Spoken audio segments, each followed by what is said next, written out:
Fala meus amigos, tudo certo? Hoje eu quero trazer um vídeo informativo para podermos falar de um tema bem relevante no direito penal, que é o Acordo de Não Persecução Penal, ou de forma abreviada, o ANPP. Já ouviram falar? Que esse acordo ele propõe que nos crimes que sejam que tenham sido realizados sem violência ou grave ameaça, com pena mínima inferior a 4 anos, o Ministério Público, através por meio de seu promotor, poderá propor acordo de não persecução penal, desde que necessário e suficiente para a reprovação e prevenção do crime. O que isso quer dizer? Que numa vasta gama de tipos penais previstos em nosso ordenamento, será possível a aplicação da proposta de acordo de não persecução penal. O que a gente tem que mirar inicialmente? Crimes que não contenham violência ou grave ameaça e pena mínima inferior a 4 anos. Entretanto, tem mais algumas condições, para quem tenha o interesse de aceitar esse acordo, que poderão ser ajustadas, na audiência de homologação desse acordo, e poderão ser colocadas cumulativas ou alternativas, mas no texto a gente tem a reparação do dano, renunciar voluntariamente bens e direitos quando indicados pelo Ministério Público, que são produtos ou proveitos do crime, prestação de serviço à comunidade, prestação pecuniária e cumprir por prazo determinado outro tipo de condição indicada pelo Ministério Público. Outro detalhe é que, para que esse acordo seja aceito, a pessoa, a acordante ali, o beneficiário do acordo, ele vai ter que confessar formal e circunstancialmente, quando dessa audiência, o cometimento do crime. É uma das condições. Por mais favorável que seja esse acordo, ele não se aplica a qualquer pessoa. Ele tem previsto no seu artigo 28A, no parágrafo 2º, algumas vedações. Primeira, se for caso de tipos penais que são aplicáveis o juizado especial criminal, não será possível, porque ali são crimes de menor potencial ofensivo ainda do que os previstos nesse acordo.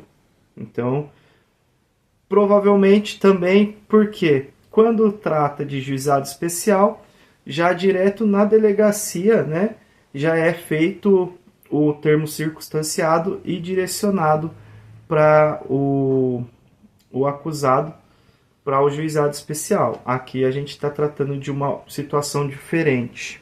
Mas, quando que existe a vedação? Quando o investigado for reincidente, pro reincidente não cabe, a reincidência está prevista no Código Penal. E o que vem a ser a reincidência? A pessoa que praticou outro crime dentro de um lapso temporal ali de 5 anos entre um crime e o outro. Se dentro desse tempo de um crime ao outro ela praticou o crime, ela é reincidente. Passou disso, passa a se tornar maus antecedentes criminais. E então, não cabe para o reincidente, não cabe também para a pessoa que fique demonstrado que essa prática de conduta delituosa é habitual, reiterada ou profissional. É vedado também ao agente que se beneficiou também dentro desse lapso dos últimos 5 anos, seja em acordo de não persecução penal, seja em transação penal, que daí a gente fala também do juizado especial, e seja pela suspensão condicional do processo, né? Então, qualquer dos benefícios, se dentro dos 5 anos, esse acordo é vedado. Nos crimes praticados no âmbito de violência doméstica ou familiar, então, trata de âmbito de violência doméstica ou familiar, não é aceito a proposta de ANPP. Contra mulher por razões da condição de sexo feminino em favor do agressor. Basicamente é isso. Recentemente, no escritório, a gente teve uma situação para pegar um processo que já estava na fase de resposta à acusação, e na nossa análise foi verificado que o Ministério Público ele fundamentava que não iria oferecer o acordo de não persecução penal por causa de alguns fatores que ele entendeu ali que existiam no caso concreto. Entretanto, quando a gente analisou o caso, a gente verificou que esses casos não se aplicavam à condição do nosso cliente.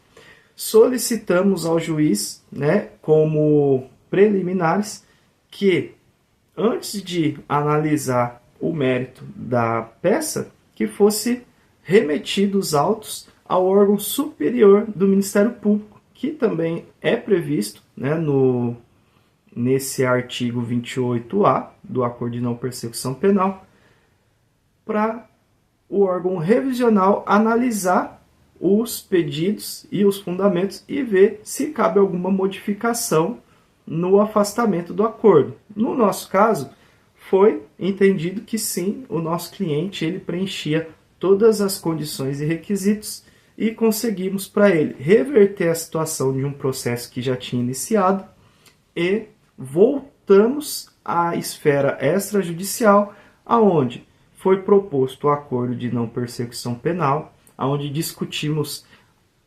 bastante as cláusulas desse acordo e, por fim, chegamos numa condição muito favorável para o cliente, que foi o pagamento de uma prestação pecuniária. Ou seja, ele finalizou o acordo logo em 2 dias subsequentes à audiência de homologação e, com isso, foi feito demonstrado as provas nos autos que ele concluiu com as condições previstas, cumpriu o acordo e foi extinto o seu processo. Foi extinto sem resolução de mérito, Então não teve nenhuma anotação na sua ficha criminal. No caso dele, trata-se de um cliente que era réu primário, assim continua, O caso dessa pessoa foi relacionado a ter a posse de uma arma no seu comércio em desacordo com a lei do desarmamento, com referência no artigo 16, porque era uma arma de uso restrito, mas com numeração, E a pena ela era menor de 3, a pena mínima desse caso, desse tipo penal, era de 3 a 6, salvo engano, então se enquadrava, era um crime sem violência ou grave ameaça, E então as condições ali se amoldaram à proposta do acordo e a gente conseguiu, de uma forma favorável, resolver o problema desse cliente, E ele tem agora a oportunidade de continuar a sua vida sem um estigma aí de uma anotação no seu registro criminal. E espero que não faça de novo, Se quer ter uma arma, que vá pelos trâmites corretos, trâmites legais, para evitar esse tipo de problema. Mas é isso. Expliquei para vocês do que se trata. Tem uma grande gama de tipos penais que se enquadra.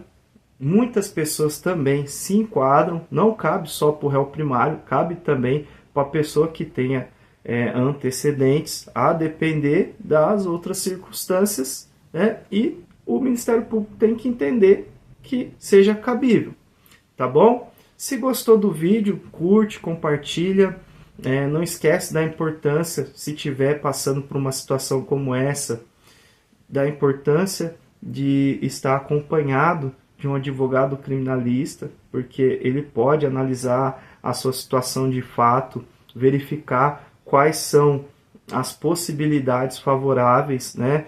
E que te causem menos agravamentos, tá bom? É isso. Espero que tenham gostado e até mais.